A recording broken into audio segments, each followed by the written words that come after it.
Ça te fait rire? Non, ça me fait pas rire, mais c'est quoi? Genre, Je qui t'ai a dit entendu ça? rigoler alors. Non, c'est bien, t'as répondu ça.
Votre système de vie qui mène aux flammes de l'enfer, à nous, notre système de vie qui mène au paradis. Et dès que les collèges ils ont entendu cette ayat, ils n'ont pas compris de tolérance. Ils ont dit qu'ils refusent toutes nos divinités pour revenir vers une loi, une politique, une législation, celle d'Allah. Et ça a été une déclaration de guerre. Et dès que Ayyou al-Kafirun a été descendu par Allah, ils ont été persécutés pour cette parole et de ça. Et aujourd'hui, les islamo-gauchistes les appellent parce que ça n'a jamais été dans l'histoire qu'on peut être musulman et gauchiste parce que c'est du communisme. Mais ils croient que ça marche. Et c'est pour être ironique et pour leur dire, mais comment vous pouvez être islamo et gauchiste? Et eux, ils veulent jouer la tolérance et prendre Ayyou el-Kafirun, qui est une déclaration de guerre auprès des koufars, comme soi-disant une tolérance à nous, toutes les religions sont les mêmes, on respecte toutes les religions. Et ils inversent et ils interprètent. Ah, mais pourquoi tu respectes pas toutes les autres religions? Attends, c'est important que tu parles de cette. C'est important que tu parles de cette sourate-là parce que cette sourate-là, justement, c'est un désaveu clair envers tout ce qui est le kufr et les kafaras. C'est qui crée une séparation envers les. Attends, juste termine. Qui marque une séparation claire entre le kufr et l'iman. Subhanallah, tu utilises cette sourate-là pour légitimer. Dis-les-moi en français, puis après, il y a. Et masha'Allah, et j'espère. Amin. Donc, en français, ça veut dire c'était une différence claire entre la mécréance et la croyance. Mais c'est bizarre de réutiliser cette sourate-là. Alors qu'elle est contre eux. Mais mon frère, j'ai une question. Tu vis. J'ai une question. C'est quoi? Tu vis.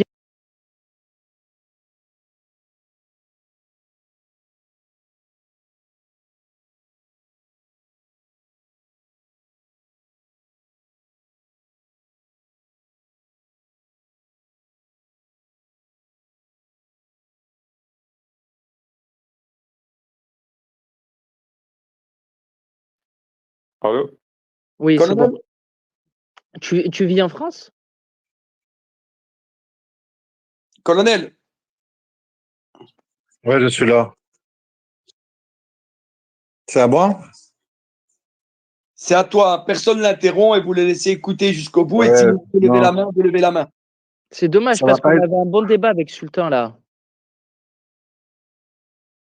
Ah, je vous laisse alors. Hein. Non, il n'y a pas de mal. Mais mon frère, Abou Rayhan, c'est pas lui qui va décider comment on fera la tournure de mon space quand même. Il peut parler, mais. Mais il va monter pour crier, on le connaît. Mais t'as pas à juger des intentions des gens, vas-y. Vas-y, Abou Rayhan, s'il te plaît. Ouais, j'ai dit justement, j'étais un petit peu parti pour éviter de monter dans les tours. Donc, j'ai un peu fait baisser la pression. Et puis, je vous ai écouté, quoi. Tu sais, Jean-Louis, je vais te dire une chose. J'entends que tu insistes beaucoup sur LGBT, mariage homo, mais ce n'est que une des faces visibles de l'iceberg. C'est beaucoup plus grave, l'histoire. C'est pas que ça. Je veux dire, Mélenchon est un marxiste-léniniste, communiste, qui soutient le PKK dans ses attentats en Turquie. C'est pas le rapport, mon frère. Et voilà, ça coupe, tu vois. Ça, moi, je peux pas. Ça, c'est pas possible Donc, pour moi. allez, tiens, moi, je vais descendre. Je te descends parce que tu respectes pas les Non, mais je sais pas, il faut les rééduquer. Je sais pas ce qu'il faut faire, quoi. C'est un truc de fou, quoi. Je sais pas. Continue, Tu dis, c'est insupportable. tu dis une phrase sur un kuffar ennemi d'Allah, il saute, il devient nerveux, il t'agresse. Mais quel islam vous avez appris? Quel Coran vous lisez? Moi, je sais pas. Franchement, il y a de quoi perdre la tête, quoi. Tu t'imagines? Parce que je dis quelque chose que tout le monde sait. Attends, tu me répètes pour ceux qui nous écoutent. Oui, enfin, parce qu'on dit LGBT, ce n'est pas que ça le problème, LGBT. Bon, de nos jours, ils sont un peu tous dans les LGBT. Mais c'est plus que ça, parce que les gens, moi, je ne parle pas que de religion, je parle de politique parce que on vit dans la politique. La politique décide des lois dans lesquelles on est. Donc, c'est très important de comprendre l'aspect politique de la chose aussi. Mélenchon est un marxiste-léniniste. Il soutient les communistes du monde entier, c'est-à-dire le PKK terroriste, les Kurdes qui font des attentats en Turquie. Il soutient le FPLP palestinien, qui sont le Front populaire de libération de la Palestine. Ce sont des communistes, nationalistes, panarabistes, anti-islam en Palestine. Je veux dire, Mélenchon, c'est pas n'importe qui. Hein. Il faut comprendre qui c'est quoi son idéologie. Et quand il dit qu'il soutient la Palestine, il soutient la Palestine communiste, socialiste. Il soutient pas la Palestine musulmane. Quand il dit les droits des musulmans en France, il s'en est déjà expliqué dans des débats qui sont sur YouTube. Il suffit de faire un peu de recherche quand même. Si on sait se déplacer le dimanche pour voter, on sait aussi un peu cliquer sur YouTube quand même. C'est un minimum de savoir pour qui on vote si on veut voter.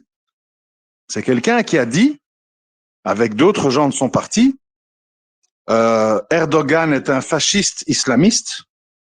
Nous voulons promouvoir un islam républicain des Lumières en France, un islam privé dans lequel il y a l'égalité homme-femme, il y a la tolérance envers, oui, les LGBT.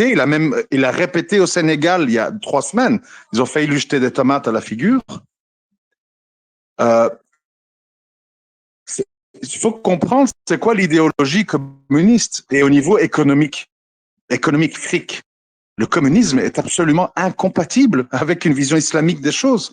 Le communisme, c'est tu prends de force aux riches, tu redistribues de façon à rendre tout le monde moyennement pauvre.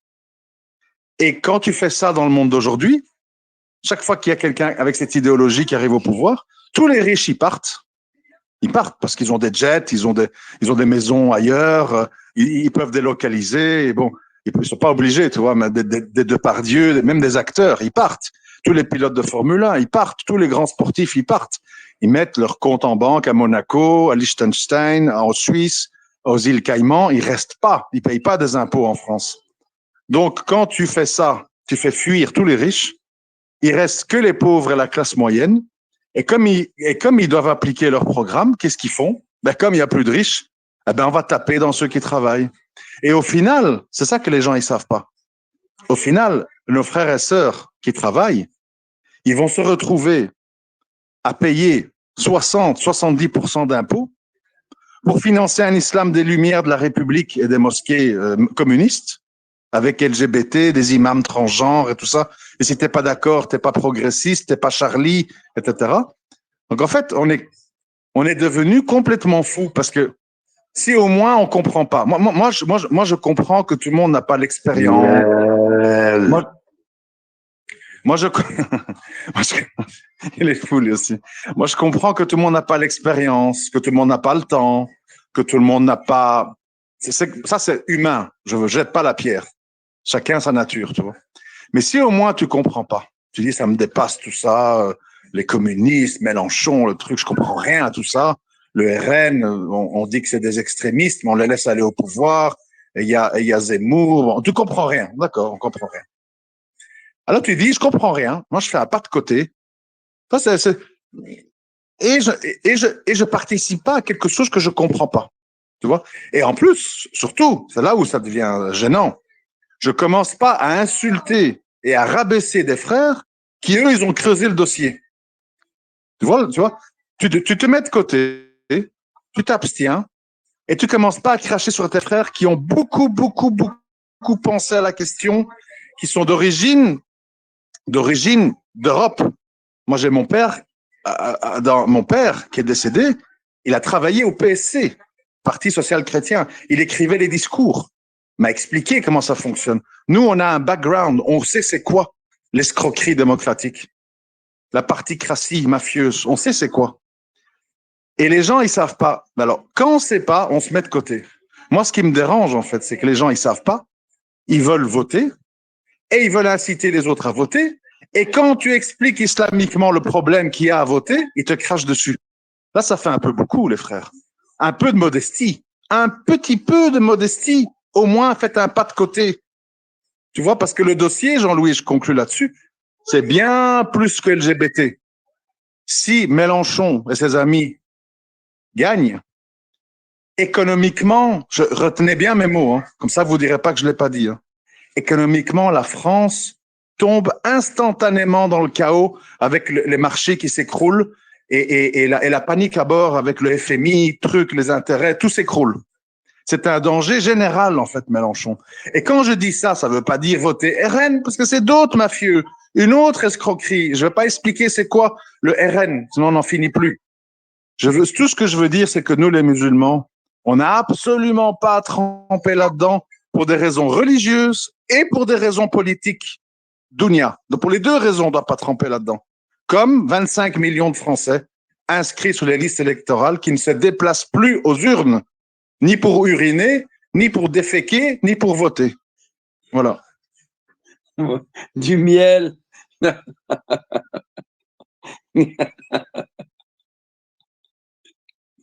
Incroyable, mon frère. Voilà, c'est très bon résumé. Tu as tout résumé, machallah. Je peux rien dire. Hein. Et voilà, et c'est ça. Mais ce que j'ai apprécié aussi, c'est qu'on a eu de la compassion de Tunk, qui est chrétien, et qui a dit, ouh là là, je comprends que les islamo-gauchistes, c'est dur hein, pour vous. Sincère condoléance. Hein. Parce que, oh là là, qu'est-ce que c'est compliqué, frère. C'est des gens qui mélangent.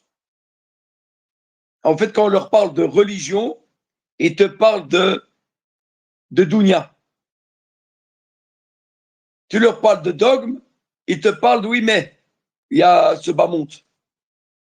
Oui, il y a ce bas monde, ok. On n'oublie pas notre part d'ici-bas. Mais la religion est plus importante normalement que notre vie. Et c'est ça, malheureusement, il y a énormément de musulmans, ils ont pris leur religion en second, ou en troisième, ou voire même en quatrième, ou même, des fois même, ils l'ont même oublié. Ou même, ils veulent la faire disparaître. Ah, arrêtez avec cet islam, laissez-la dans le cœur et laissez-nous tranquilles et faisons comme eux et on va réussir. Et ils sont écœurés du discours religieux. Le vrai, l'orthodoxe, ils sont écœurés de ce discours. Ça les brûle, ils veulent pas, ça les démange. Parce que ça va contre tout ce qu'ils ont rêvé de faire. On casse le business, en fait. Et c'est ça qui dit, quand je disais qu'il faut faire des ponts avec les chrétiens honnêtes et les gens honnêtes, c'est leur dire la vérité. C'est leur dire sincèrement ce qu'est l'islam. Apprendre ou à laisser. Et surtout pas les pervertir et les mentir et les manipuler et tricher. Et malheureusement, beaucoup sont prêts à mentir sur l'islam pour pouvoir rester en Europe. Ils sont prêts pour pas être fichés S ou être dangereux. Ils sont prêts à mentir sur l'islam. Et là, c'est très grave. Là, on est vraiment dans des périodes très troubles. Mais voilà, quoi, c'est tout Tariq, qu'est-ce que tu en penses?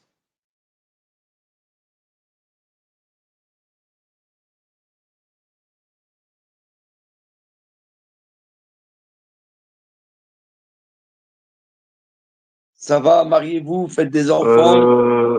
Comme ça, on aura de plus en plus d'enfants dans la terre de mécréants.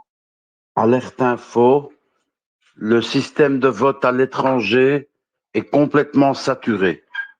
Alerte info. Tin, tin, tin, tin, tin. Donc, même les immigrés français qui sont partis de la France veulent voter. Ouais.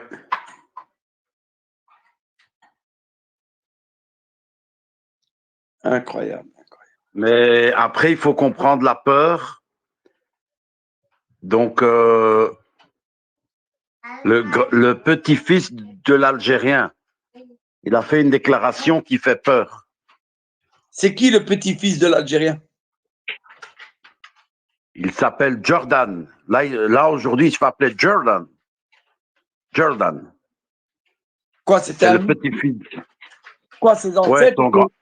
Ses ancêtres Ouais. étaient musulmans appelés Sarrasins C'est par des leur nuit. Sarrasins avec peut-être du sang de Sahaba dans les veines. Et lui, il dit la chose suivante. Sous-entendu, s'il est élu. Et là, je comprends parce que les gens vont aller vers Mélenchon parce que il y va de la. Les pronostics vitaux sont engagés. Ta carte vitale est engagée parce que lui, il dit les étrangers en situation irrégulière ne doivent plus bénéficier de soins gratuits, déclare Jordan, le petit-fils de l'Algérien Bardella. Et Bardella, il va expulser des musulmans et les ramener dans des pays musulmans. Oui, parce que lui-même a été dissous dans la République. Non, Bardella est un Algérien. Ouais. Ouais, j'avais vu ça, qu'apparemment il aurait du sang algérien. Une partie de son patrimoine génétique, voilà, il serait algérien en partie. À combien de pourcents, on ne sait pas. Mais... Ouais, mais les frères, il n'est pas le seul. Hein. Zemmour a du sang algérien. Zidane a du sang algérien. Ils sont pleins en France d'avoir du sang algérien. Ça veut rien dire. Hein. Ouais, exactement. Alors, on continue avec la peur. Ta, ta, ta, ta, ta. La France insoumise propose une forme de communautarisme, mais ça, c'est aussi la guerre civile derrière. Manu. C'est ce qu'il disait hier, quoi. Il a redit, là. Manu pour les intimes. Ouh, Donc, ça... on parle de guerre civile, on parle de beaucoup de choses qui sont très effrayantes. Frères médicaments. Moi, j'ai peur pour ma femme, j'ai peur pour mes enfants, j'ai peur pour mon travail. Je t'avoue que je crois que j'ai jamais été voté de ma vie. Là, je vais aller voter, ça va être Mélenchon. Voilà. T'as raison, c'est bien. T'as pas le choix ou quoi? Tu Ouais, penses que parce ça va... que, tu vois, imaginons que si on n'a pas, disons, Macron, comme on le connaît, avec Brigitte, et puis tous ces ministres, tu vois, qui sont tous pour la famille traditionnelle, etc. Voilà, si on n'a pas tous ces gens-là, Bruno Attal aussi, hein, pas l'oublier celui-là, plus nos amis mélenchonistes, tu vois, donc un double gouvernement, bah, je pense que voilà, ça sera pas assez pour quelque part qu'on puisse bien être tolérant à tous les niveaux. Voilà. Donc maintenant, aujourd'hui, je pense, les minorités s'imposent. Voilà. Et donc, si c'est les minorités sexuelles, bah, c'est comme ça. Quelque part, c'est la liberté et il faut l'accepter. Voilà, médicament. Ça, hein, c'est ça que ces gens-là disent. Hein. Ah ouais. Ah ouais, ouais. Et après, si t'es pas content, ils vont te dire rentre dans ton pays si tu te désavoues du wokisme. Voilà, c'est ça. Oui. Non, parce que Alors, c'est il y vrai, a, Tari, il a raison, le gauchisme, ça vraiment, ça englobe pas que les trucs par rapport à la il y a, déconstruction des schémas de famille, etc. Ça englobe beaucoup plus de choses, mais c'est vrai que c'est très insidieux comme truc. j'ai un tabou pour vous si ça vous intéresse qui vient de tomber. Flash. Mohan Sarir Mada. Je répète, Mohan Sarir Mada. L'arrière-grand-père de Jordan Bardella, président du Rassemblement national, était un travailleur émigré algérien. Cette question reste un tabou au sein de l'ex-Front national de Marine Le Pen. Source Jeune Afrique. Tintin, tintin, tintin. Ah ouais, quand même. Donc, mais moi, parce que moi, je pense à l'enfer quand même. Parce que tu as, d'un côté, si je suis gauchiste, je me transforme en Bilal Hassani, et de l'autre côté, je me transforme en Bardella. L'assimilation, Ouais, c'est pas ça. mal. Hein. Et Wagenham et Bilal Hassani, ou alors voilà, que c'est la fin, quoi. Tu vois, vous finissez dans des camps, dans des trains, et direction, je sais pas, ils feront un nouveau camp, quoi. Et la peur de l'enfer dans tout Mais ça. toi, t'as pas peur, médicaments, ça te fait pas peur pour ta femme et tes enfants? Moi, je te dis honnêtement, je te le dis honnêtement, du fond de mon cœur. Je comprends pas. Tu m'entends, tout arrive. Oui, j'aimerais comprendre parce que Moi, je te le dis ça va honnêtement. loin, là. Hein. Honnêtement, j'ai pas un atome de peur de tout ce cinéma. Ce que j'ai vraiment peur, c'est que quand je vais rentrer dans cette tombe et qu'Allah va me dire où tu en étais avec ta religion, et que les anges vont me dire où en J'étais faible sur terre. J'étais faible sur terre. J'étais faible. Et que les anges vont dire la terre d'Allah n'était pas assez vaste que pour émigrer. Voilà le refuge qui est pour toi l'enfer. Non, elle n'était. Ah ben, je te réponds, non, elle n'était pas vaste. Elle était très étroite.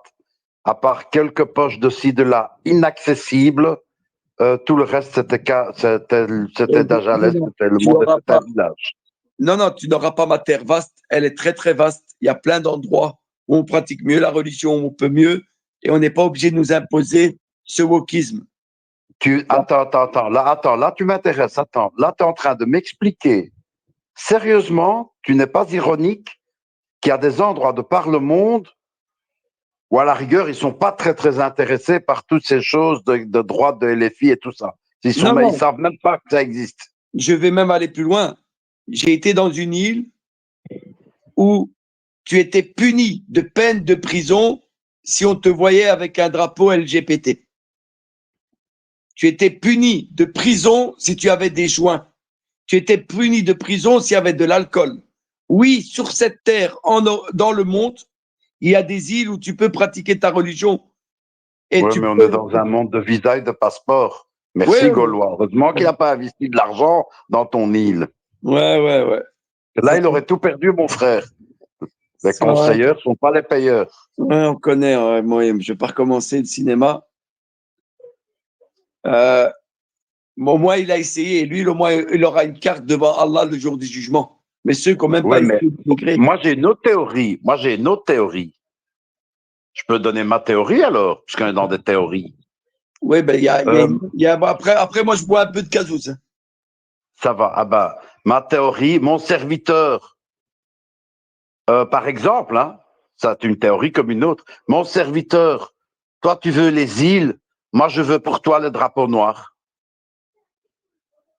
Je veux le mieux pour toi, pas le bien, le mieux. Ah, pas mal. Toi, tu as voulu l'île, c'est que c'était pas pour toi, tu fallait plus haut. Peut-être, l'avenir nous le dira, mais on essaiera. À toi, Gazous. Salam alaikum wa rahmatullahi wa barakatuh. Salut les autres. Moi, je voulais juste réagir par rapport à Jordan Bardella. Les gars, peut-être qu'en fait, c'est un Ikhwan Soutakia, on sait jamais. Hein. Ah ouais, j'avais pas pensé à celle-là. Peut-être que c'est un frère musulman qui infiltre le parti politique pour pouvoir mettre l'islam et la charia en Europe. Ah ouais, il a le costard cravate et tout. Et à un moment, il va dire voilà, maintenant je suis au pouvoir, charia pour la France. Ouais, on peut développer la Jean-Louis, théorie. je te vois venir. Tu veux qu'on vote RN, salaud? en se basant sur l'antisémitisme de Le Pen, historique, hein, il a toujours été, et puis son soutien à la Palestine, et les événements récents en Israël, je pense qu'au final, oui, Bardella, c'est évident, étant donné qu'il est algérien, il est là pour, voilà, éliminer certaines personnes de la France. Voilà. Ouais, moi, je pense plutôt qu'il est assimilé, il est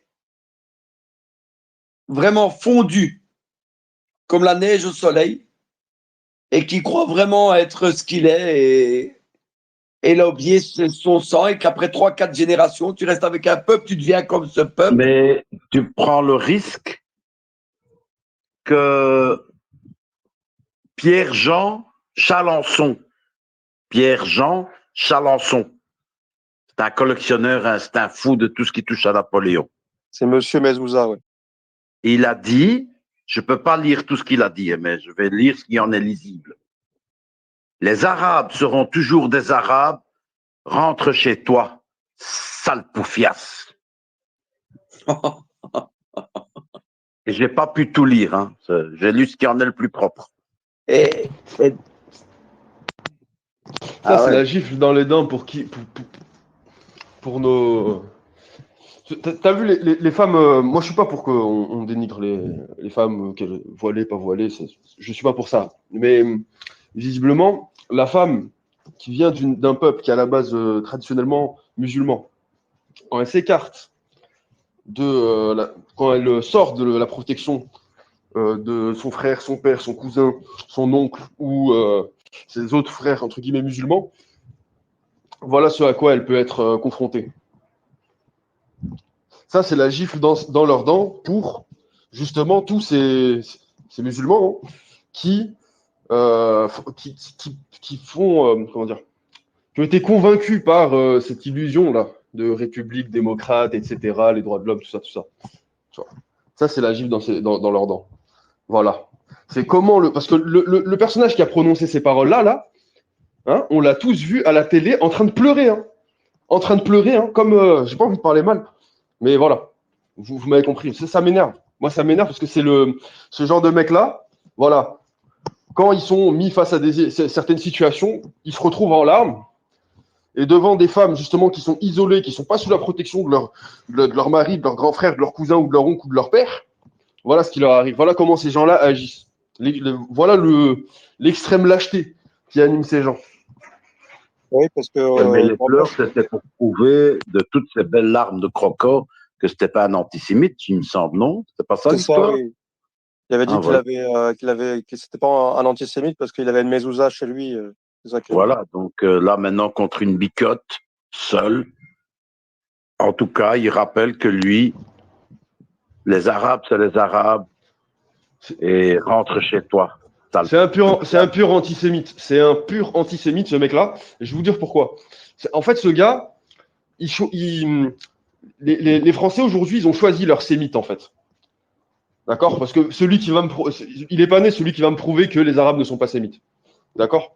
Et l'antisémitisme originel, il est dirigé envers les peuples du désert. D'accord? Les Américains, quand tu parles avec eux, quand ils t'insultent, ils te disent pas, ouais, sale juif, sale ci, nani, ils te disent Sandman, c'est-à-dire que tu es homme du désert. C'est une insulte pour eux. D'accord? Donc l'antisémitisme est dirigé envers les enfants de Jacob et Ismaël.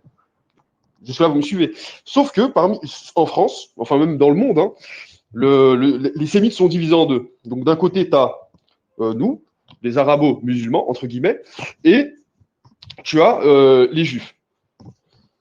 Les juifs sont puissants. Donc eux, tu peux pas être contre eux. Je parle du point de vue des blancs. Tu peux pas être contre eux parce qu'ils vont faire marcher certaines choses qui vont te porter beaucoup de préjudice. Tandis que nous, arabo-musulmans, sommes faibles au niveau des institutions. Donc d'un côté, c'est là qu'on voit en fait dans le comportement de ces gens-là, tu vois, c'est cette dichotomie-là. Donc le mec, quand il se retrouve face à une sémite faible, voilà, tout d'un coup c'est un lion, tout d'un coup il est fort, tout d'un coup il sort des grandes paroles, ce qu'il y a au fond de son cœur. Et ce qu'il aimerait dire de la même manière aux juifs. Par contre, le juif, tu peux pas lui dire ça.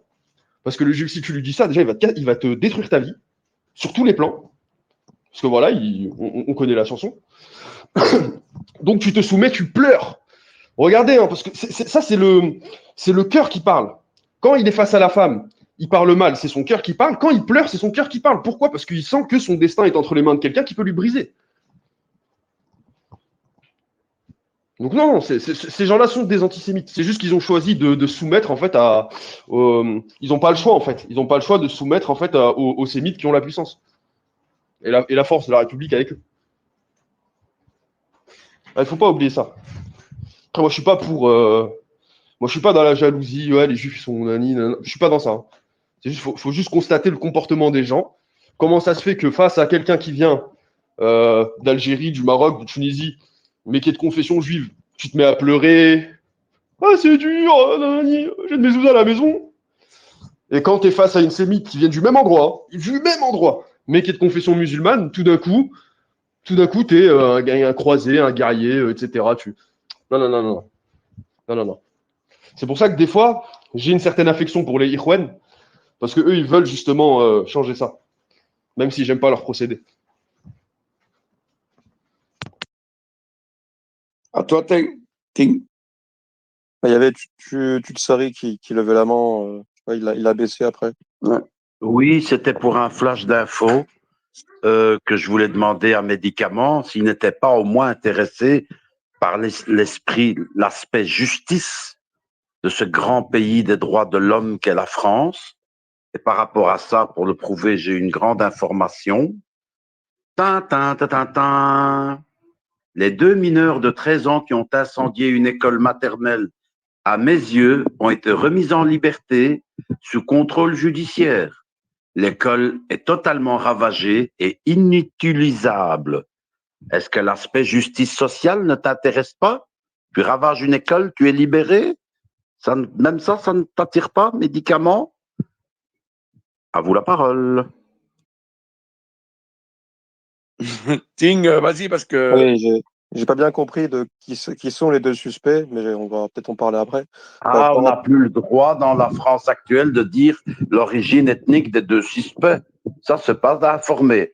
Mais ce qui est mis en avant, c'est qu'ils ont 13 ans, ils ont ravagé une école, elle est complètement incendiée, puis ils sont en liberté, sous contrôle judiciaire.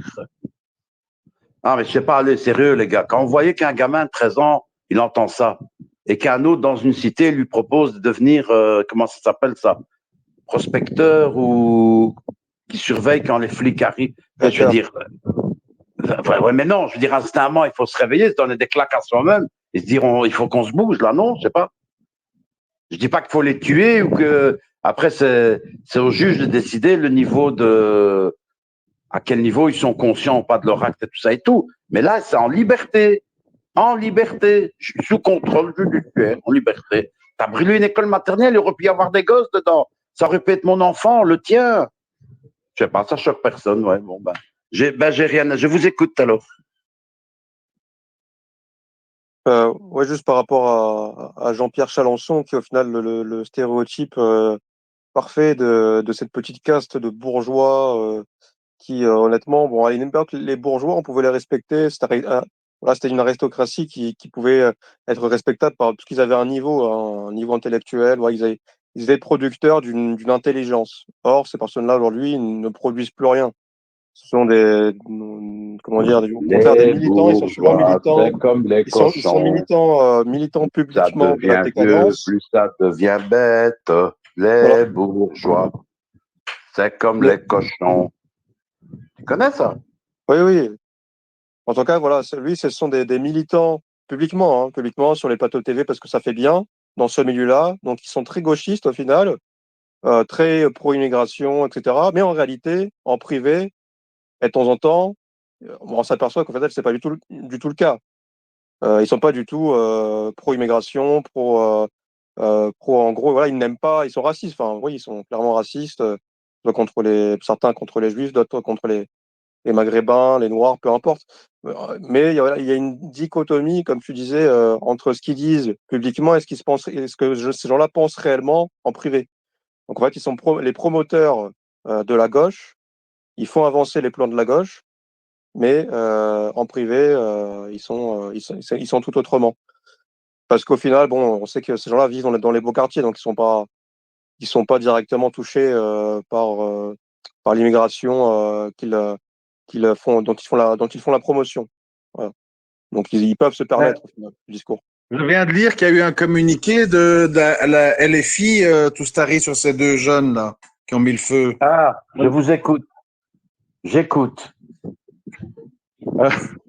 Deux jeunes victimes du libéralisme macroniste ont exprimé leur crainte de voir le RN arriver au pouvoir en mettant le feu à une école. C'est pas leur faute. Maternelle, hein. C'est pas leur faute. Ils manquent d'argent. Ils ont été trop souvent contrôlés par la police. Il faut les comprendre. Tout ça, c'est à cause de la police, en fait. C'est pas leur faute. Là, vous m'avez décidé. Moi, je vote Mélenchon. Voilà. Là, tu m'as décidé. Non, l'autre. Là, je vote Mélenchon. Ah ouais, là Non, mais- c'est bon. Là, Donc, ça veut dire que c'est des... Ouais, non, là, c'est bon. Là. c'est des victimes, les pauvres. De n'importe qui de cohérent, Ceux qui votent Mélenchon, c'est pour avoir ça, tu vois. Pour qu'en fait, le mal et les mauvaises actions qu'elles émanent de chez nous ou d'ailleurs, ça soit plus puni. En fait, c'est toujours la faute au grand patronat, c'est la faute aux policiers, c'est la faute à la société, c'est la faute à l'islam. C'est la faute de tous, sauf des gens qui font les actes, en fait.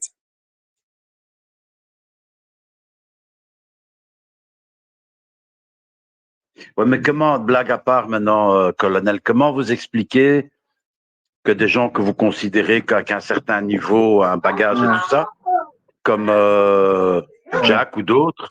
Non, citons pas de nom. Citons pas de nom. Oui, enfin, d'accord, sans citer de nom, d'accord, pardon, je m'excuse.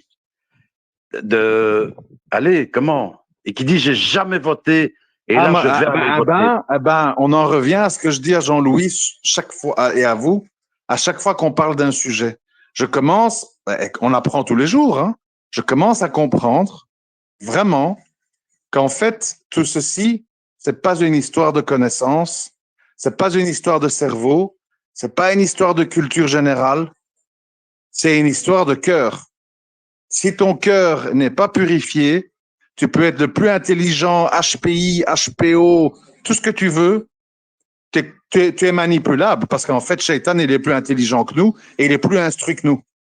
Tu vois, il est là depuis bien plus longtemps que nous et il sait très bien comment nous manœuvrer.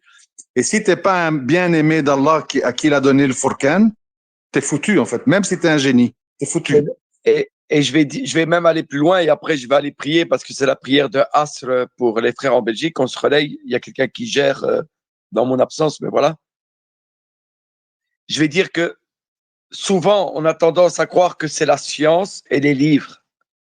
Oui, la science pour un point.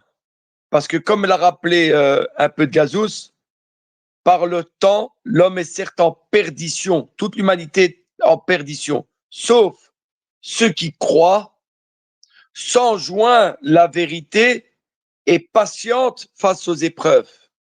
Donc là, on voit très bien que la vérité... Magnifique sourate, hein. C'est magnifique sourate. Hein. Voilà.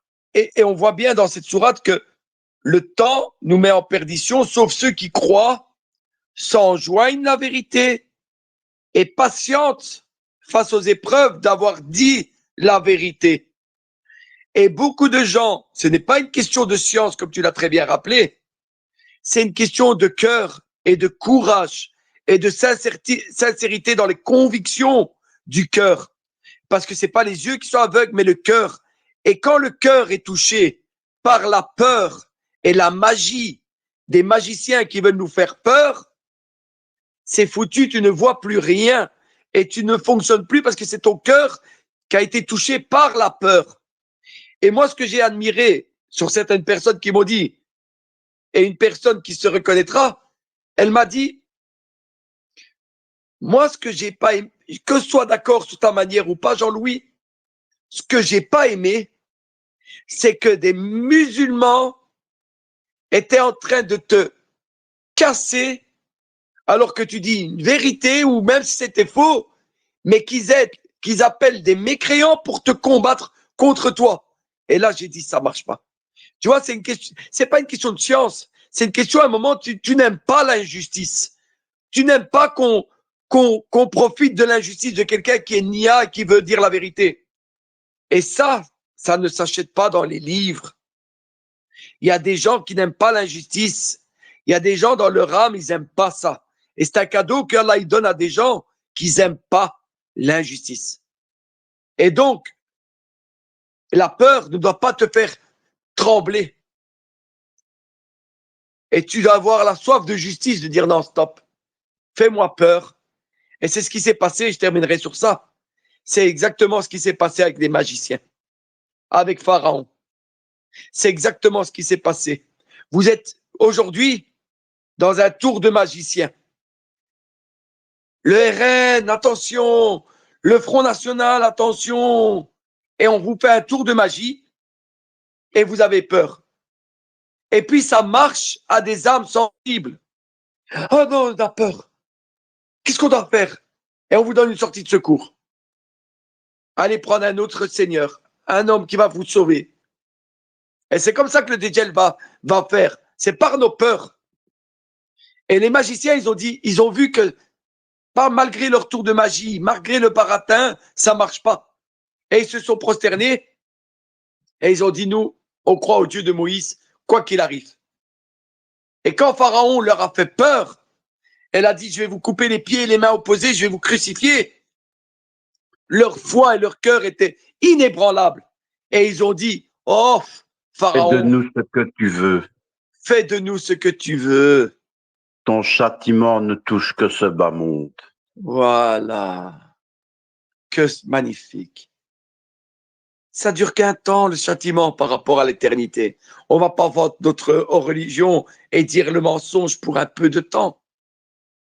On est déjà des petits bofs de Kobe soumis à un système démocratique où on nous met dans la gamelle des produits pleins d'OGN. On va pas vendre notre âme au diable quand même jusque-là. Et voter un communiste pour croire qu'il va nous sauver. Soyons raisonnables. Tu m'as fait rire. On nous met dans la gamelle. Ah. Aïe, aïe. Dans la gamelle. On est biberonné à la Marianne. Le sein de Marianne nous biberonne, frère. Non, mais t'as déjà vu les lions des cirques, là? On leur taille les griffes, on leur taille les dents, on leur jette de la viande, ils ne chassent plus. Et ça me fait penser à ça, en fait. Des vieux lions usés qui sont devenus des chats. Et la prison, elle est ouverte. T'es même pas en prison. Le ciel, il est ouvert. C'est ta prison mentale qui a été mise. Toi-même, tu t'es mis une prison dans ta tête. C'est Guantanamo dans ta tête, la prison mentale. T'as pas entendu Toustari? Il a dit plutôt, un grand machir en Belgique a dit, il n'y a pas de meilleur pays au monde, meilleur que la Belgique pour vivre son islam. J'ai bien entendu quand même, Toustari, il a dit ça. Oui, il a dit à un frère qui actuellement, je sais pas, mais au moment où il m'a dit ça, il était avec un frère en mauve qui mettait des amendes pour obtenir des taxes pour pouvoir aller tuer des musulmans ailleurs de par le monde. Ah, là, ce jour-là, Jean-Louis a raté vraiment une occasion. Il aurait pu le rejoindre. Moi, je vois bien Jean-Louis avec une veste mauve.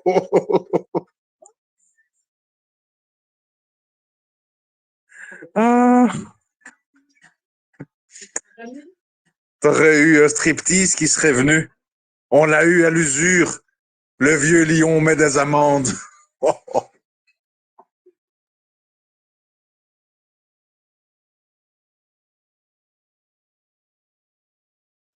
Je vais aller Allô, prier. Je vais aller prier. médicaments. Je vais prier, mon frère. 5 minutes, je prends une pause pour demander pardon. Tu vas Et pour demander tout pardon redescendre. d'être bien dans le mal. Je vais demander pardon d'être un schizophrène et je vais demander pardon justement d'être aussi malheureux, de ne pas être en conformité avec ma croyance. Non, Jean-Louis, non, tu as une meilleure formule. Tu dis, attends que je me rappelle, tu dis, comment tu vas, mon frère? Alhamdulillah que je tu vais n'es pas blanc. merveilleusement mal. Et Alhamdulillah. vraiment, je me sens bien d'aller mal. Merci Allah que je me sens mal. Merci Voilà, Allah. c'est ça. Parce que imagine que je me sens bien dans une terre de mécréants, soumis à la République avec des Mélenchoniens, avec des islamo-gauchistes, et que je me dis que je me sens bien dans des gay priders. Je dis merci Merci Allah. Allah que je vais mal. Merci Allah que je vais mal. Mais merci Allah qui m'a mis dans mon cœur le fait que je suis pas bien dans une terre de mécréants et que je veux vivre avec des musulmans où c'est normal de vivre sans alcool, sans drogue, sans, où il punit celui-là qui fait le haram, le mal. Oh Ça, tu là là. l'inventes pas. Tu me promets que tu l'inventes pas. Tu l'as vécu. Non, non, moi je te Tes jure, yeux vus. je t'assure que j'ai vécu un endroit où même les non-croyants, ils étaient heureux qu'il n'y avait pas d'alcool.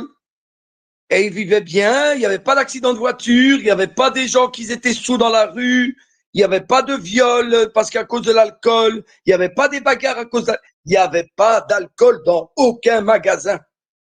Pas de drogue dans aucun magasin et pas de LGBT dans aucun magasin. Les plus voyous d'entre eux, mais vraiment les voyous, Les quoi, plus les voyous. bergueux, c'est ceux qui étaient dans du karaoké, qui faisaient Voilà. Et tching. en fait, ils étaient dans le karaoké, ils faisaient ting chong, ting ting chong, ting ting ting ting ting. Et ça, c'était vraiment les rebelles, quoi. Et aussi, il y avait des rebelles, ceux qui étaient avec des mobilettes et ils ont mis un gros truc et ils faisaient du bruit avec la oh et waouh. Ça, c'est la racaille de cité, en fait. Oh là là. Et les clés, si j'avais une mobilette ou quoi, je peux laisser les clés sur ma moto? Pas un truc volé. Tu laisses même ta sacoche. Pas une personne qui m'a mendié pendant tout le chemin. Pas une fois, on m'a demandé de l'argent. Pas une fois, on m'a mendié. Si c'était pas que le prophète Sallam m'avait recommandé à certains lieux, je crois que je t'aurais rejoint dans ton île, mon frère. Ouais, mais voilà, mais moi-même, j'ai été bloqué. Je t'expliquerai, mais peut-être comme tu as dit, il y a peut-être d'autres projets pour moi. Je t'expliquerai. Ah, moi, je pense qu'Allah, pour certains, il dit, mais non, t'as assez déconné. Depuis le départ, moi, je te dis, et toi, tu veux. Non, non, allez, maintenant, on parle sérieusement, on va parler business. Et t'as beaucoup de trucs, et viens, ouais, voilà, quoi. Ouais. Viens dans mes bras, mon bien-aimé. On en Fais un reparlera. pas vers moi, j'en fais 10 vers toi. Qu'Allah nous utilise. Mais au moins, soyons sincères et ne mentons pas à ceux qui cherchent la vérité. Ah, mais moi, j'ai dit, hein, Je disais tout à l'heure, je redis ce que j'ai dit tout à l'heure. Si tu comprends pas, fais un pas de côté. Si tu comprends pas, fais un pas de côté. Et surtout, ne crache pas sur tes frères qui ont approfondi la question, qui osent se prononcer. Ne leur crache pas dessus et ne leur mets pas de couteau dans le dos. C'est tout ce qu'on demande, hein. Fais un pas de côté si tu comprends pas, c'est tout. Mais expliquez un peu, moi, ça m'intéresse personnellement, père qui était au PCF, là, et tout. C'est quoi cette histoire? Ben, mon Ils père, disent les mon père, magouilles. Jacques, Ben, le expliquez.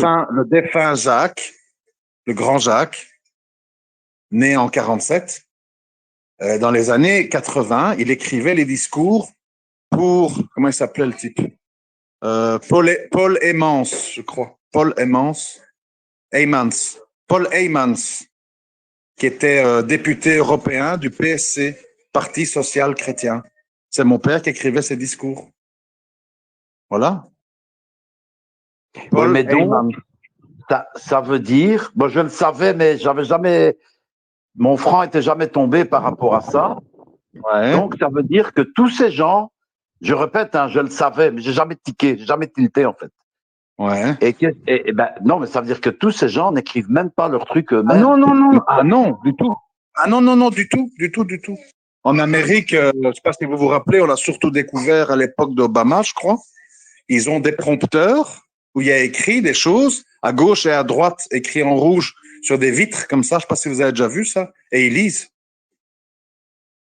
Vous avez jamais vu Ouais, ça, mais- Si, les petits verres mais inclinés comme ça. j'avais jamais tilté.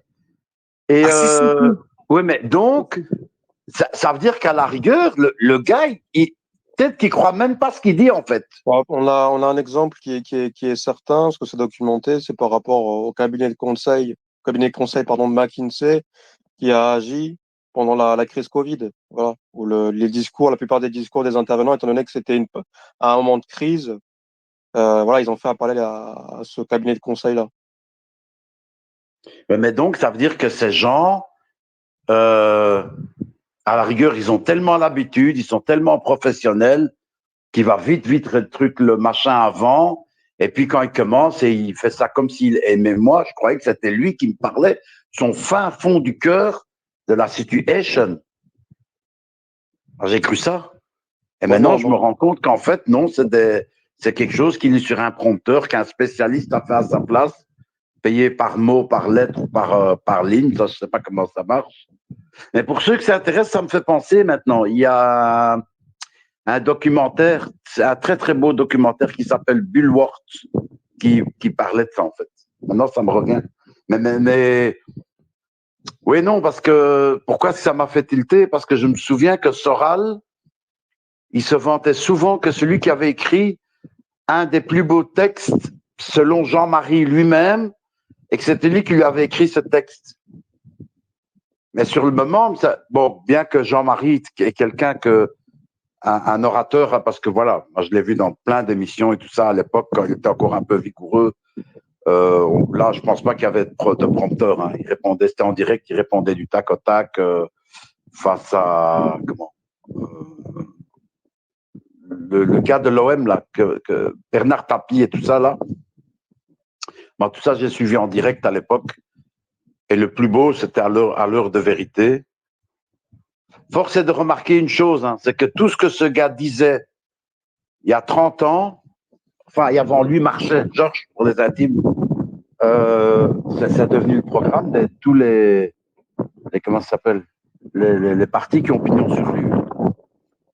Donc, ça veut dire on leur donne raison 30 ans plus tard.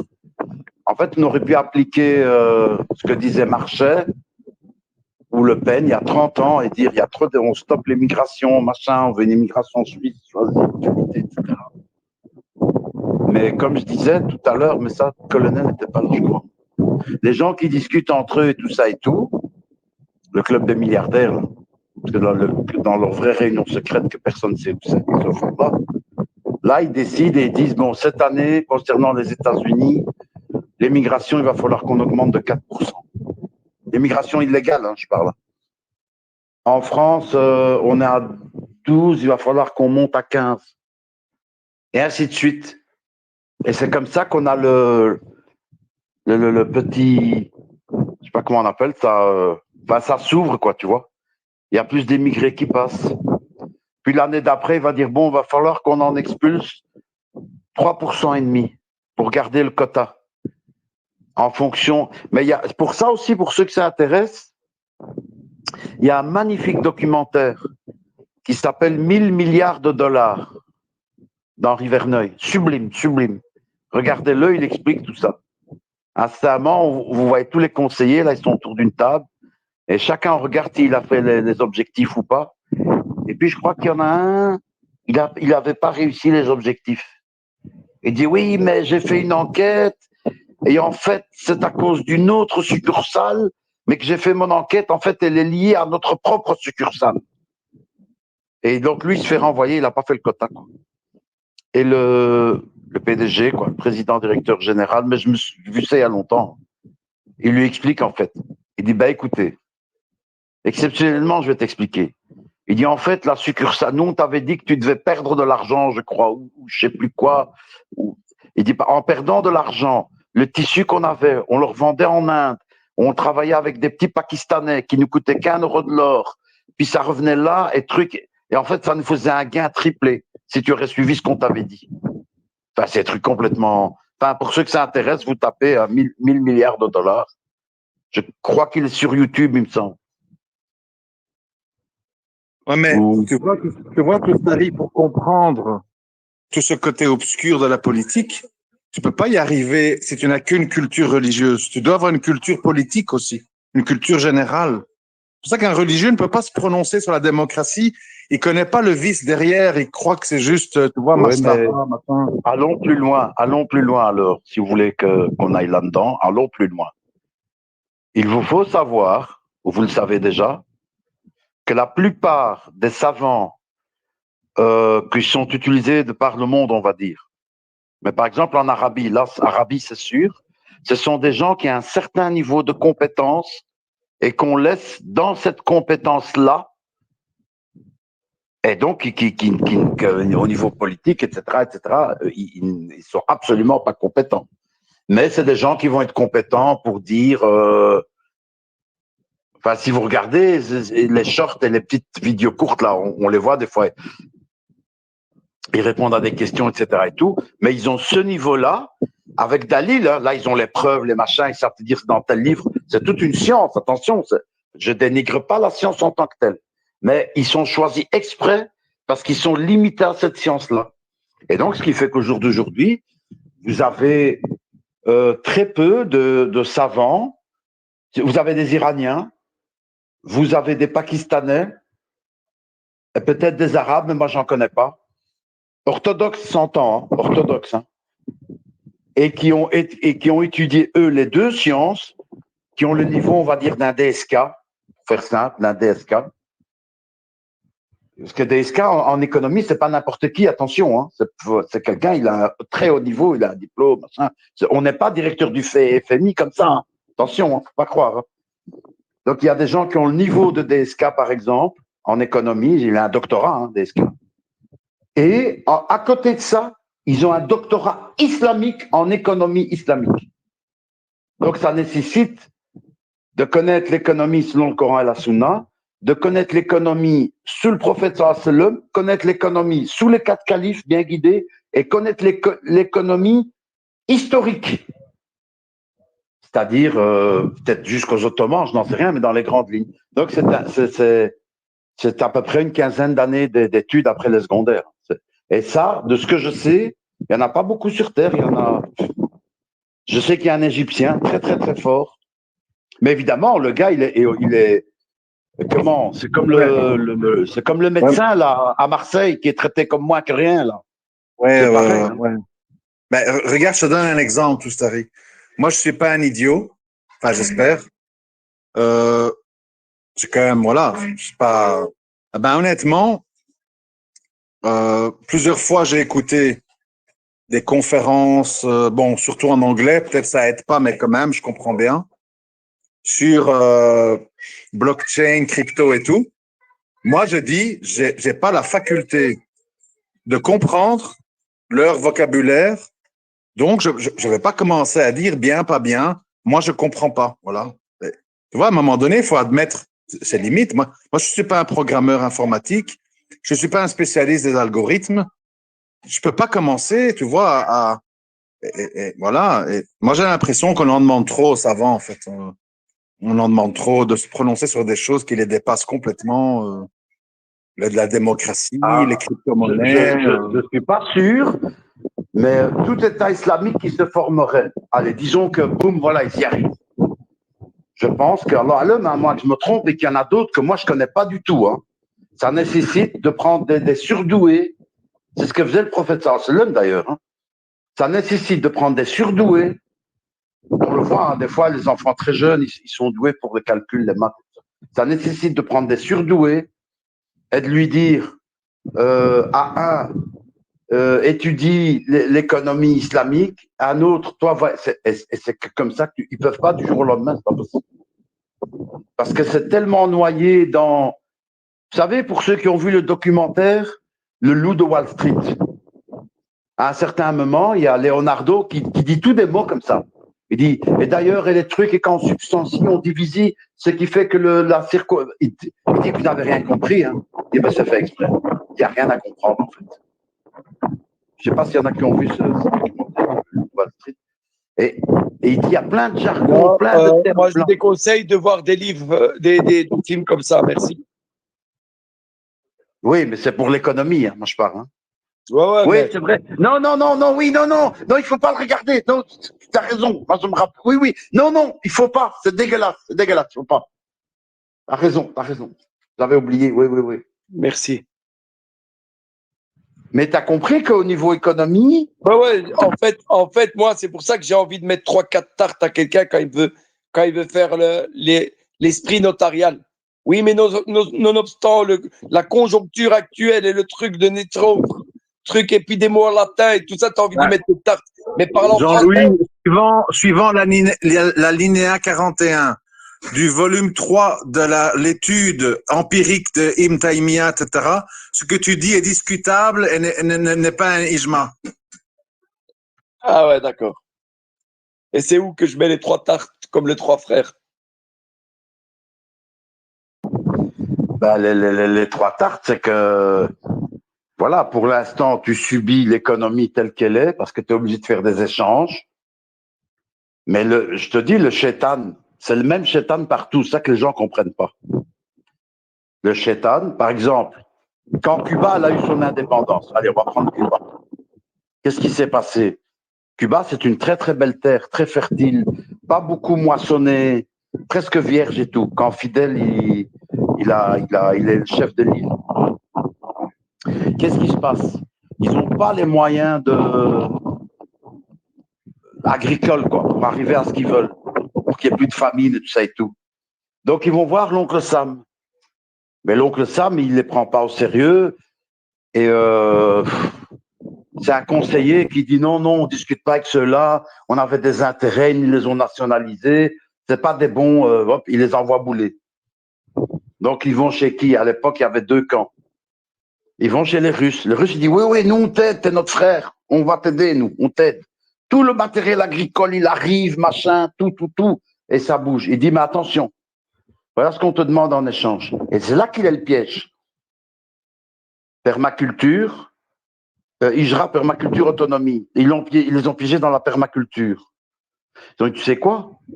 Tu vas ne faire qu'une seule et unique culture. J'exagère, mais ça veut dire celle qui rapportait vraiment des sous, c'était celle-là. Tu vas faire de la canne de sucre. Et nous, URSS, on s'engage à t'acheter tout ton sucre de canne. Ce qui fait que ils ont été payés, tout ça, ils ont reçu d'avance et tout ça et tout, c'est pas ça le souci. Quand l'URSS est tombé, le sucre de canne s'est dépassé parce que battu par le sucre de la betterave, et leur marché s'est complètement effondré. Et du jour au lendemain, ils se sont retrouvés que leur sucre, il vaut rien. Mais s'ils auraient fait de la permaculture, en fait, ils ont voulu faire de l'économie planifiée, quoi, ça s'appelle, tu vois, planifier, ils planifient. Et ça marche pas. Ce qu'il faut faire, c'est dire dans chaque canton, voilà, toi, Jean-Louis, on va te donner 2 hectares, 4 hectares, 10 hectares, ça dépend, quoi, tu vois. À toi de te démerder. Dis ce que tu as besoin, on t'aide. Tu fais un petit tracteur, on te le traite. Il y a un tracteur, il n'est pas qu'à toi. Il appartient à la collectivité. Ah ben, tu vois ce système-là, il a été fait par les frères Ikhwan dans les années 30 ou 40, je ne sais plus, ou peut-être 50 même, je ne sais plus. Dans c'est le collectivisme, ça s'appelle. C'est un autre système. C'est pas capitaliste, c'est pas complètement communiste. C'est un peu le meilleur des deux, quoi. Ah ben, c'est qui a arrêté ça? C'est Nasser. Parce que ça marchait trop bien et que ces gens-là, ils devenaient riches. Et parce que que tu comprends, quand tu fais un marché qu'entre nous, tous nous qui sommes ici dans le salon, là, qu'entre nous. Toi, pendant une année, tu vas faire, je sais pas moi, que des courgettes, mais tu vas voir qu'il y en a de trop. Donc l'année d'après, tu vas dire, tu sais quoi? Je vais faire courgettes, aubergines, tomates et concombres. Et le marché, ça s'appelle de l'autorégulation. Le marché s'autorégule à lui-même. Il y en a un autre qui dit non, moi je vais faire du blé. Avec le blé, je pourrais le vendre, puis j'aurai un moulin, ça fait du pain. Un autre, il dit non, moi ce que je vais faire sur mon champ, j'achète le blé, avec ça je nourris mes moutons. Et l'autre, il dit moi je nourris mes vaches et j'aurai du lait. Et le marché, il s'autorégule et il fonctionne bien. Parce que lui-même, il s'autorépare en fait. Puisque c'est des organismes vivants qui gèrent le marché, des êtres humains. Donc ça saute. Mais quand tu fais de l'économie planifiée, ben tu fais comme Mao Tse-tung. Il a dit bon, on va du blé pour que ça tout le monde a à manger. Ok, on lance le blé. Mais le blé, il se fait manger par les moineaux. Ah, il dit bon, ben qu'est-ce qu'on fait? Et il ne connaît rien en agriculture, le gars. Bon, qu'est-ce qu'on fait? Ben on va tuer tous les moineaux. Alors, tu vois tous les Chinois qui allaient partout, ting, ting, ting, ils faisaient du bruit. Les moineaux, ça les rendait fous, ils faisaient que tourner, tourner, tourner, tourner. Et puis, ils tombaient comme ça, tu vois. Et puis, alhamdoulilah, ça va, on a tué tous les moineaux. C'est un peu les moineaux en Israël. Mais bon, il n'y a plus de moineaux, donc le blé peut pousser. Ouais, mais attends, mon ami. Le moineau, c'était un prédateur naturel des sauterelles. Et donc, je te le donne en mille, invasion de sauterelles sur les champs de blé, une des plus grandes famines que l'humanité a connues, plus de 50 millions de morts, qui a créé du cannibalisme. Parce qu'au lieu de faire un marché, laisse-le s'autoréguler à lui-même. Laisse-le. Il va se débrouiller. Lui, il saura ce qu'il devra cultiver. Ils ont voulu faire du planifié. Et voilà pourquoi toute cette forme d'économie-là, bah nous, en tant que musulmans, on va dire non, ça on fait plus, on va plus se faire avoir. Et le Kafir Billah, qu'est-ce qu'il dit? Il dit vas-y, moi je m'appelle McCain, je veux 100 tonnes par mois de telle patate, telle forme de patate. Et c'est pour ça que les gens, ils arrivent à se plaindre, à pleurer, à s'auto-suicider. En Inde, tu as des suicides, je crois, tous les jours, hein, à cause de ce système-là. Mais un peu partout, chez le Français, tout ça et tout. Pourquoi? Parce que son lait, le gars, il a 500 vaches, mais il est pauvre. Tu te rends compte la folie du truc? Tu as 500 vaches, mais tu es pauvre. Alors qu'avant, le gars qui avait 10 vaches, c'était un millionnaire, il manquait de rien. Je vous écoute, hein, les amis. Là, j'ai bien aimé l'équilibre qu'Allah il a mis en place, c'est qu'il voulait régler l'équilibre et qu'ils ont mis le désordre en voulant mettre soi-disant de l'ordre. Et c'est ça la permaculture, c'est que ça laisse les choses aller d'une manière comme Allah il veut en fait. Et tout prend son cercle naturel. Et depuis qu'on a voulu faire avec les pesticides, eh ben on a tout déréglé. Hop, et les abeilles et puis tout ça. Alors que c'est ça que la permaculture, c'est vraiment le respect du vivant en fait. Tu n'interviens mais quasi pas. Tu laisses faire le vivant. Et voilà, et tant que tu auras des sociétés qui voudront faire à la chaîne des masses et tout ça, ben ça ne marchera pas. Et c'est individuellement que psychologiquement, c'est pour ça que je dis que c'est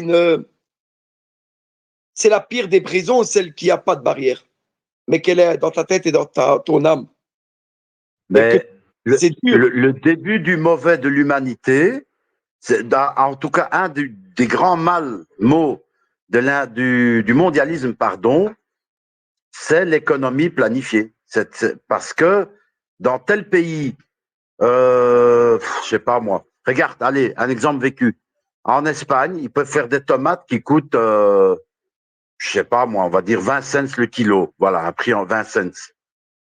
Et le même gars, avec les mêmes moyens, selon les trucs sociaux et tout ça et tout, qui sont plus chers, etc., parce qu'il y a plus de droits de l'homme et tout ça et tout, lui, ça va lui coûter 1,20 €. Donc, tu introduis tes tomates, ça c'est la régulation automatique. Tu introduis tes tomates sur le marché à 1,20 €. Et l'autre, il introduit sur le marché ses tomates à 20 cents. Moi, en tant que consommateur, je vois que c'est les mêmes tomates. Tu comprends le truc, la folie du machin? Je rentre dans un magasin, je dis combien les tomates? Il me dit 20 cents. Et ceux-là d'à côté, là, 1,20 €. C'est quoi la différence? Non, c'est les mêmes, c'est des tomates, il n'y a rien. Il n'y a pas de. C'est les mêmes. Évidemment que j'achète ceux à 20 cents. Et donc, c'est ça que moi je voulais en venir, de dire qu'un pays islamique, par exemple comme l'Afghanistan, il devra obligatoirement revenir le moins d'économie planifiée, le moins possible, dire chaque être humain, si possible, on redistribue un peu d'hectares de terre, et chacun, comme bon vieux temps, il a son petit potager, et on laisse le marché s'autoréguler de lui-même. Et toi, qu'est-ce que tu récoltes? Toi, tu récoltes la zakat, par contre. Tu fais des khotbahs, des machins, des que dire, tu devras payer ta zakat. Et de cet argent-là, tu fais d'autres économies. Mais tu rentres absolument pas là-dedans. Et le prophète Aslam, il n'est jamais rentré dans. Et la seule fois qu'il l'a fait, regarde, le messager d'Allah, sallallahu alayhi wa sallam, il rentre dans l'économie. Et il dit, vous devrez faire, je sais plus, c'était sur les arbres, tu vois, il dit, vous devrez faire ci, ça, et comme ci, et pas comme ça. Et l'année de la récolte d'après, les Sahaba, ils vont chez lui. Ya Rasulallah, on a fait ce que tu nous as dit. On n'a eu aucune récolte. Et qu'est-ce qu'il leur dit, le prophète sallam? Il dit, refaites comme vous faisiez avant. Vous êtes à mieux vous-même de savoir vos histoires concernant ce domaine-là. Moi, je n'ai pas été envoyé pour ça, précisément, c'est-à-dire les grands interdits, les permis, les machins, mais pas dans les détails. Et il leur a dit, ben, je crois que il prenait une branche avec une autre branche, la mâle et la femelle, ou des trucs comme ça, je ne sais plus. Hadith, il est connu pour ceux qui le connaissent. Et donc, même le prophète sallam, il a dit, moi, je n'ai pas été envoyé pour ça. Faites comme vous faisiez avant. J'ai autre chose à faire, moi.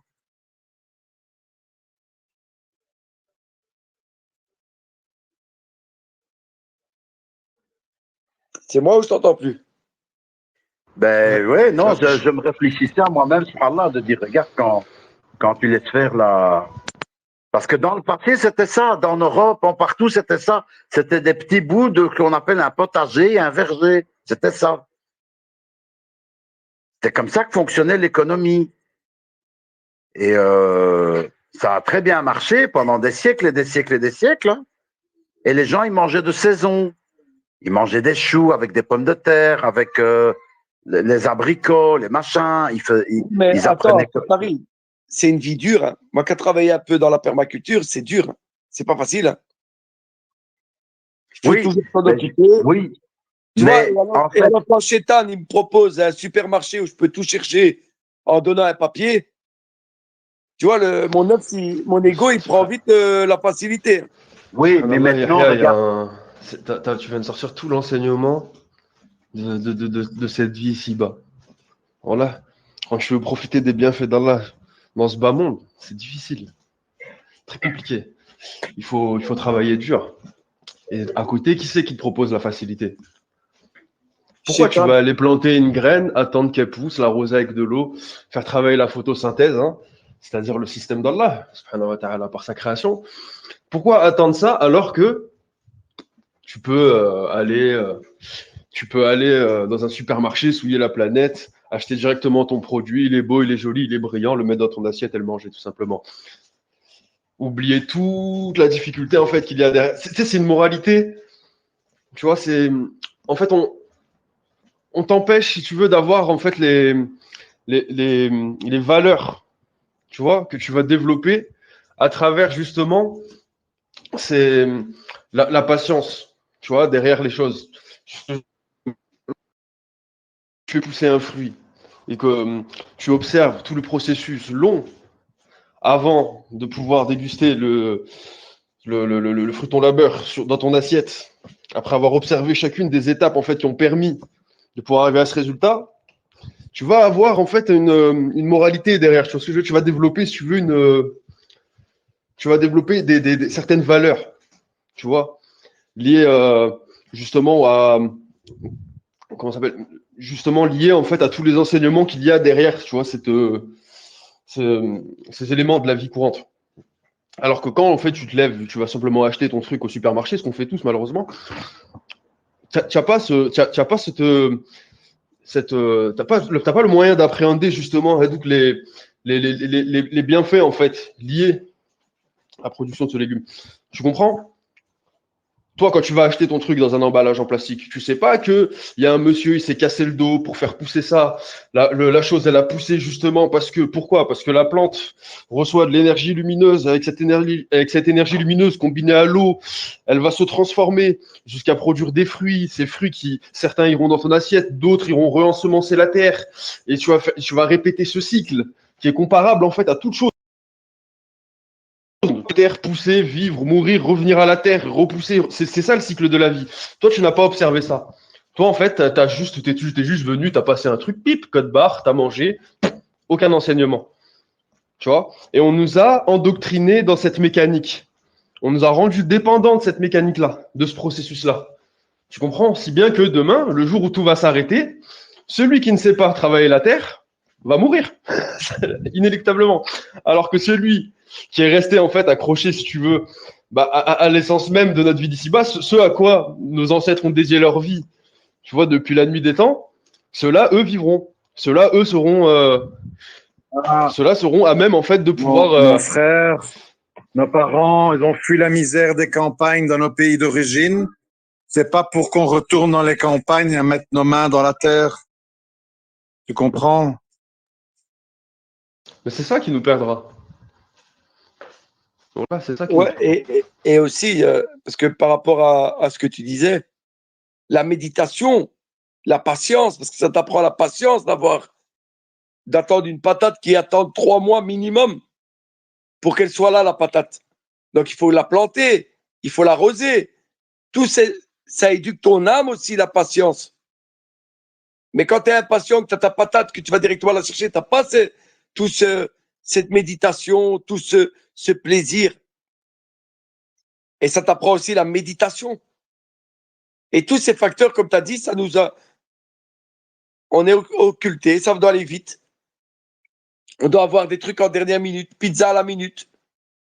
Ah, Et toi, tu viens avec tes trucs de permaculture et tout. Jean-Louis, moi je fais les marchés à Drancy, à Bondy. Pour ça, il faut être en ville parce qu'il faut beaucoup de monde. Historiquement, en islam, les musulmans font les marchés. On n'est pas des Charles Ingalls ou des hippies. Justement, en parlant des marchés, tu sais, à l'époque, entre les compagnons, radiallahu anhuma, ils ont justement émis cette question au prophète, alayhi salam. Ils ont demandé, ils ont dit, qu'est-ce que Allah aime et qu'est-ce qu'il déteste? La réponse.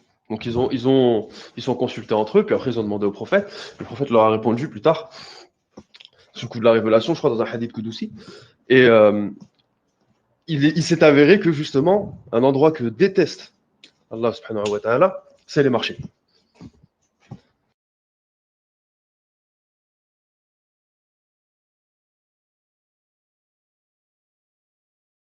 J'ai acheté une villa grâce au marché. Toi, tu me dis qu'on déteste les marchés. Ben, ouais.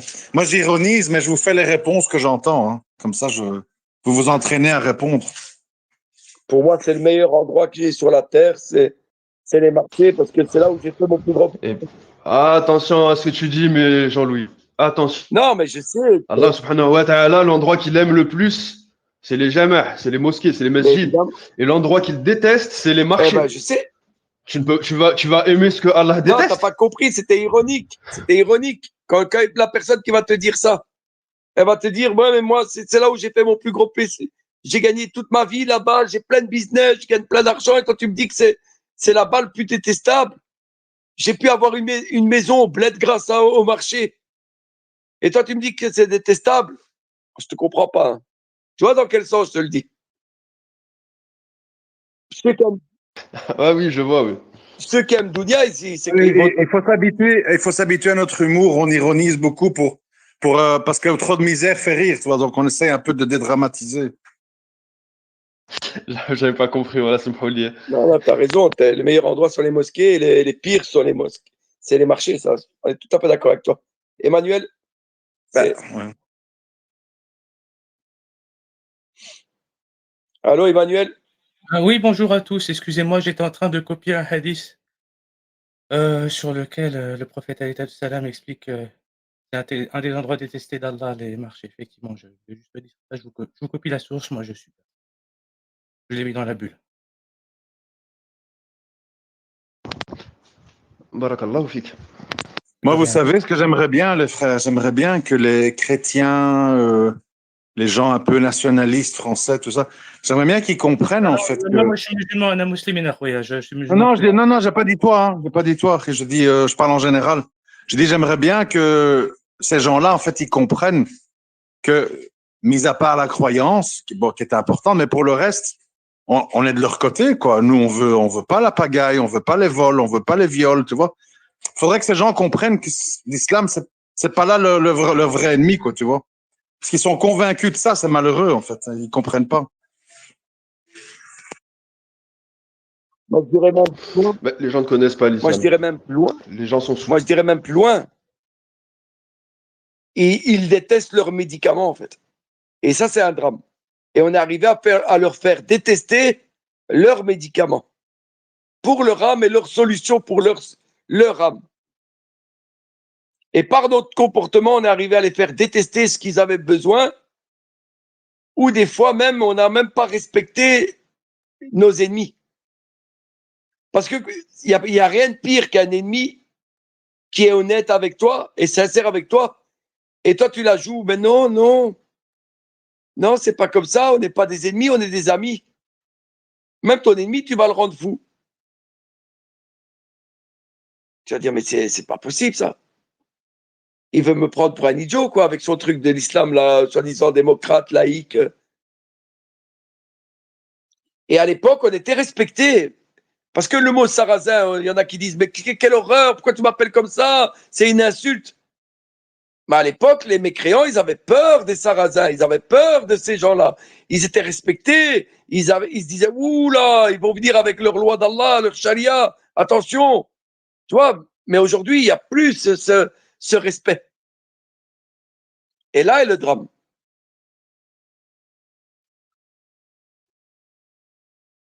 Et c'est catastrophique, on ne se rend même pas compte des conséquences.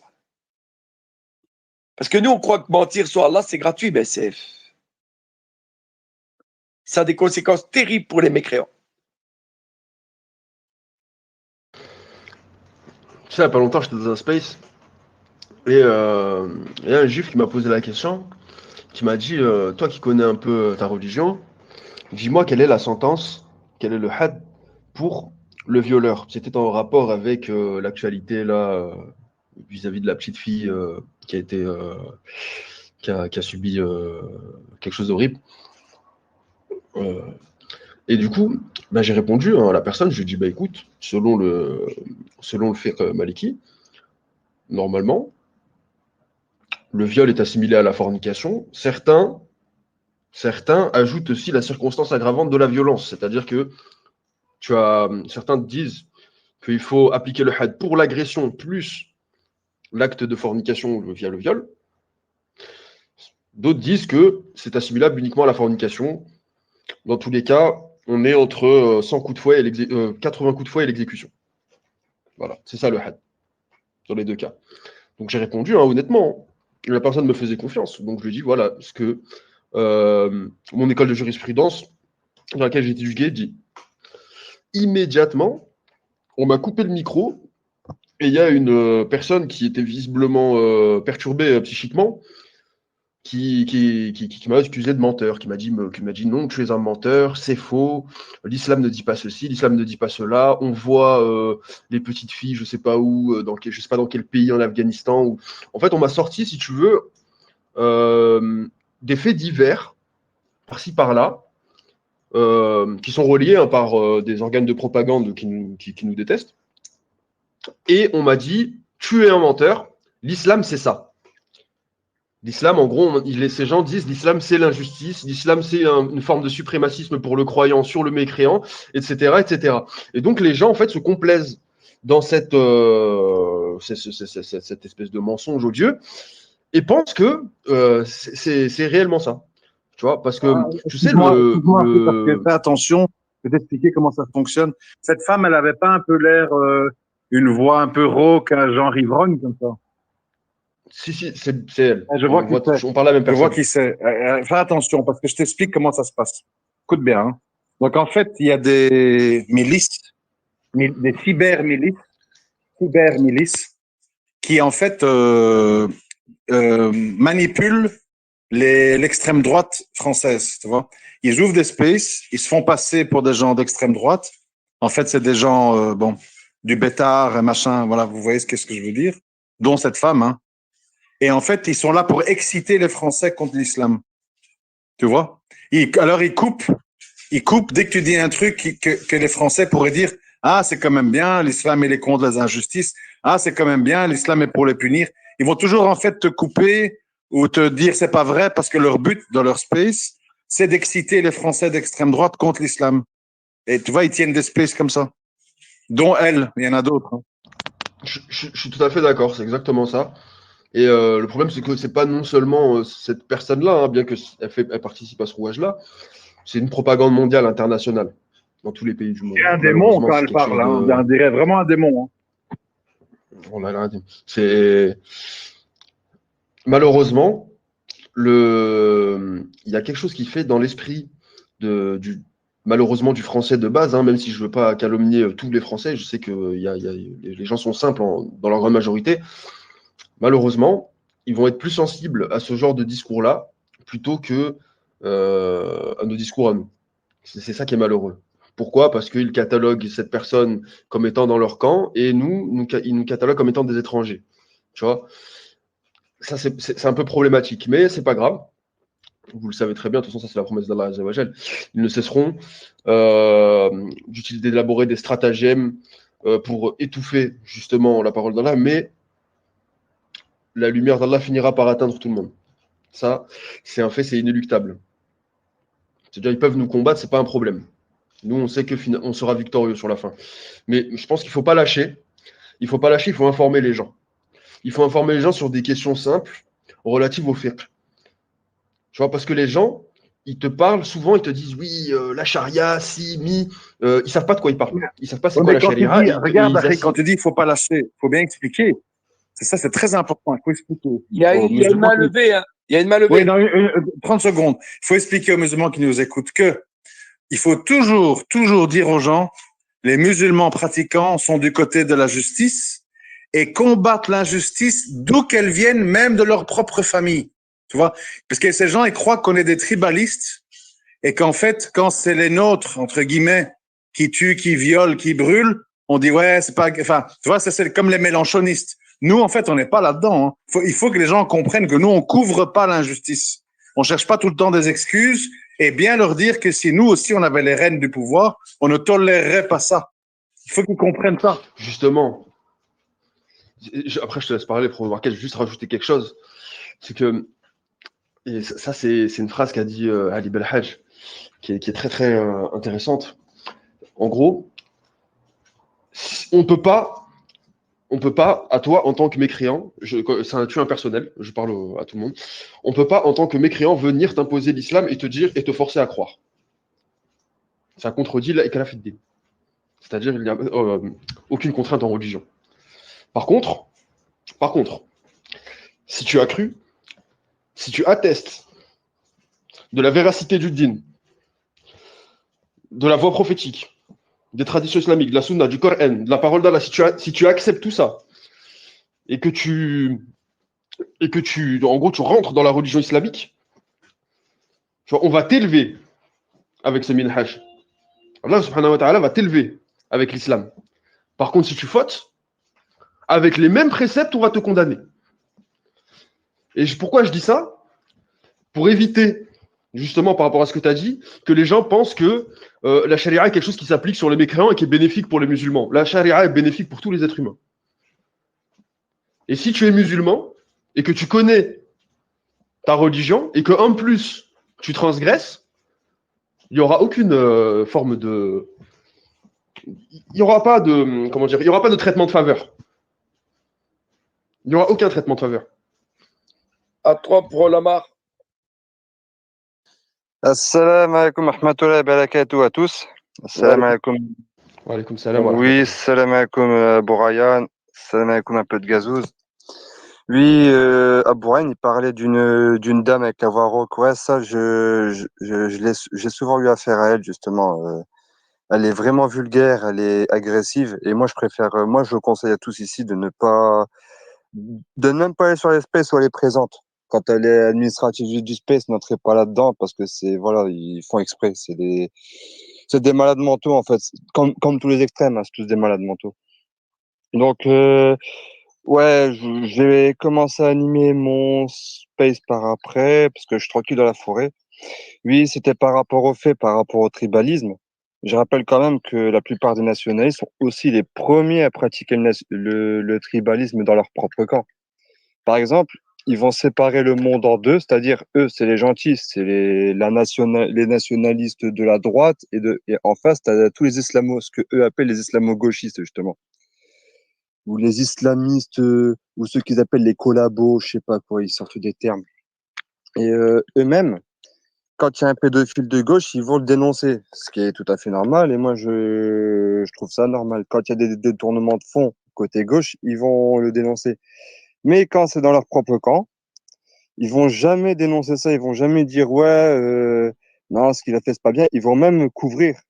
Par exemple, un cas que eux ils ont fait, c'était avec Gabriel Maznev. Je rappelle quand même que l'extrême droite en France a couvert Gabriel Maznev. Ils l'ont protégé. Tout comme certains sionistes ont protégé aussi Roman Polanski quand quand les États-Unis ont demandé l'extradition vers leur pays pour qu'il soit condamné à 20 ans de prison, parce qu'il était condamné à 20 ans de prison pour qu'il aille en prison pour le viol d'une jeune fille de 13 ans. Ils ont tous été sur le plateau de TV à défendre Roman Polanski. Et eux nous accusent à nous d'être tribalistes. C'est quand même, moi je trouve que c'est quand même un peu dingue, hein. C'est l'inversation accusatoire, je trouve.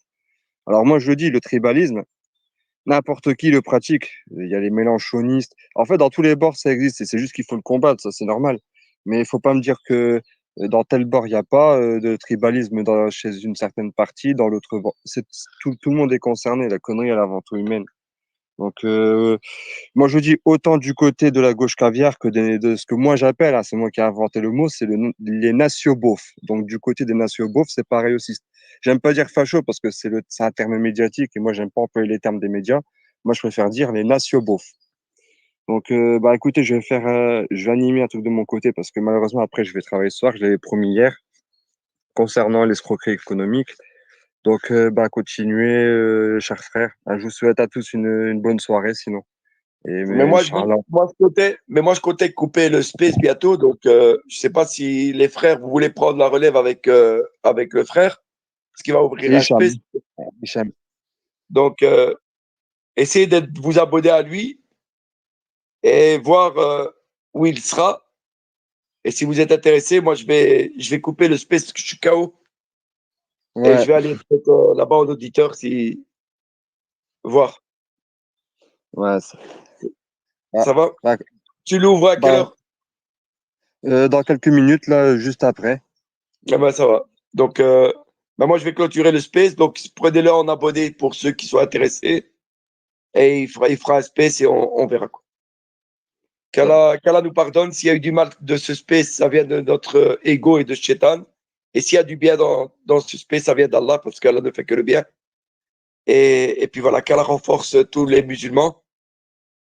Et bonne continuation et courage. Et heureux sont les étrangers dans ce monde.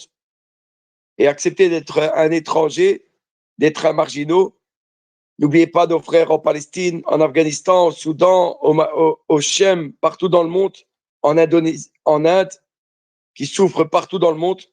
Ne les oubliez pas dans vos invocations. Qu'Allah protège tous nos enfants innocents du monde entier, qu'ils soient juifs, chrétiens ou athées. Qu'Allah les protège et nous pardonne de les avoir fait du mal sur cette terre. Et on se voit dans le bien. Subhanallah bihamdik, ashhadu an la ilaha illa ant, astaghfiruka wa atubu ilayk. Donc, si vous voulez vous abonner, il y a Promo Marc qui va ouvrir un space. Salam alaikum.